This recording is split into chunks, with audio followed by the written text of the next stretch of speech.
Okay guys, so we're back and I'm going to begin the inking process on illustration number 1 for the glass hammer project.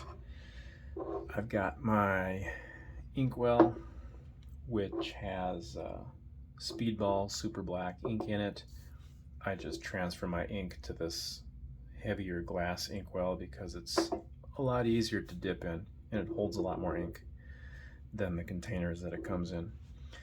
I've also got my little container of alcohol, which I use to clean my nibs, as well as my Hyro 41 nib and Hunt 101 nib.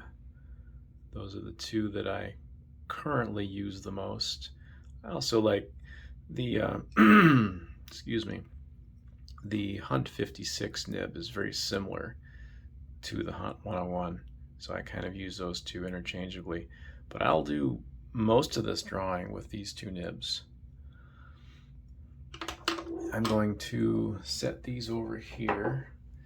My setup is a little different because I'm filming this and want to share with you as closely as possible what I do.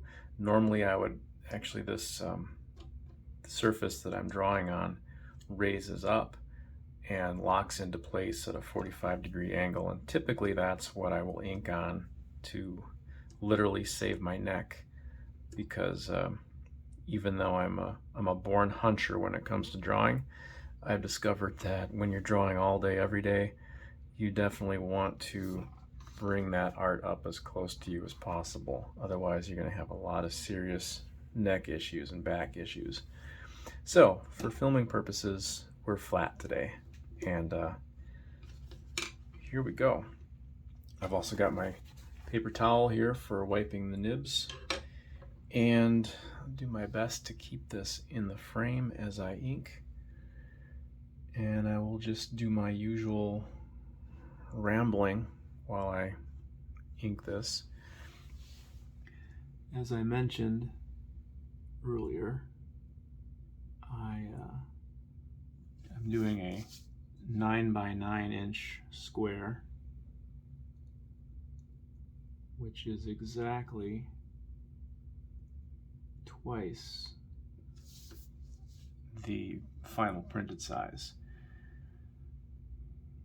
It's always helpful when you do art that's going to be printed to know what that final print size is going to be, because you want to make sure that the format works.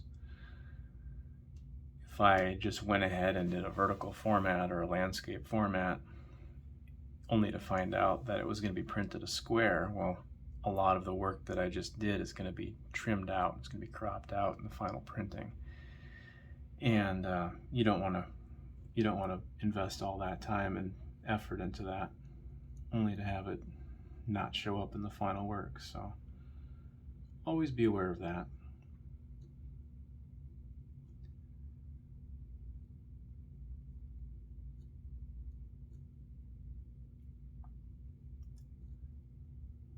This is kind of the trickiest part of the drawing, is just getting this right.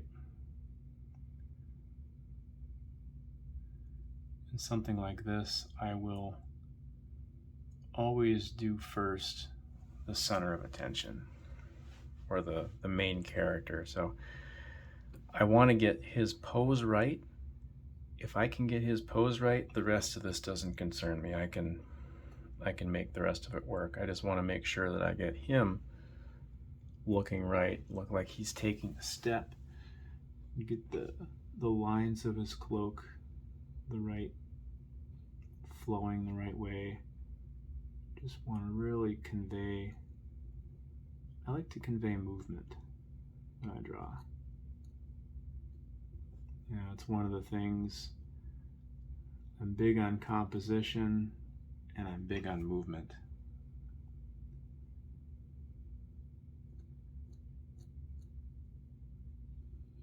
So he's just sort of striding along here, trudging through the snow and the ice.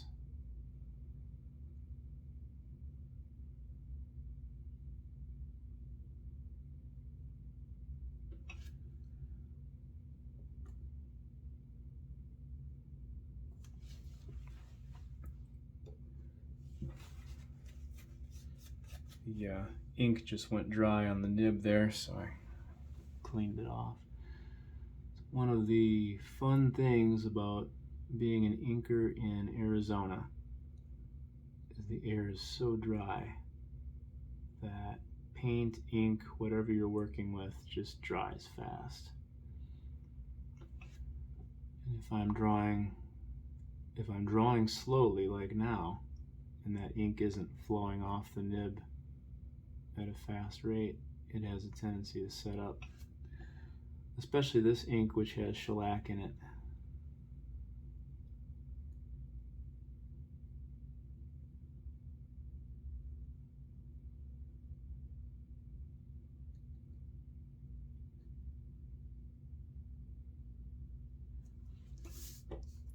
And I'm going to go ahead and make this sword solid black.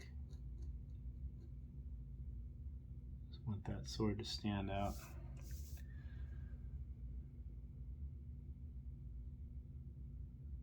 His boots.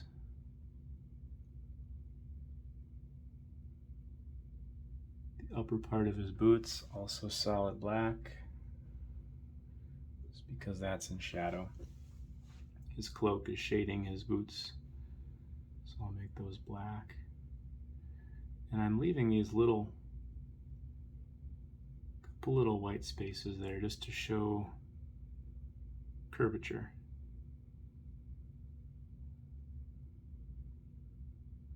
And then shadow underneath him like that.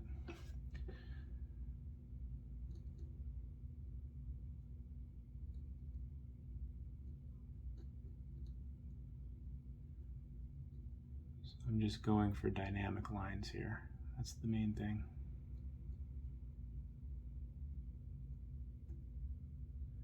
See how I go back and I thicken lines, I darken things, because I kind of know what I want to accomplish, but I don't know it until I see it, and that's sort of the magic of ink and of any art, really.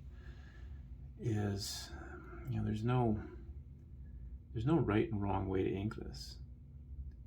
I could just as well have done this main character with just a series of horizontal, evenly spaced lines.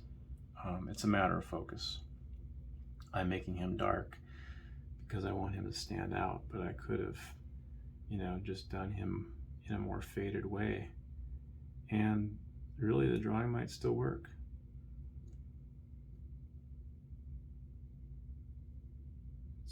So much of it is personal preference. You know, when you look at something after it's done, you have a tendency to think that that's the only way it could have been done, but that's not the case. There's lots of different ways, and you just have to find your own preference, your own style.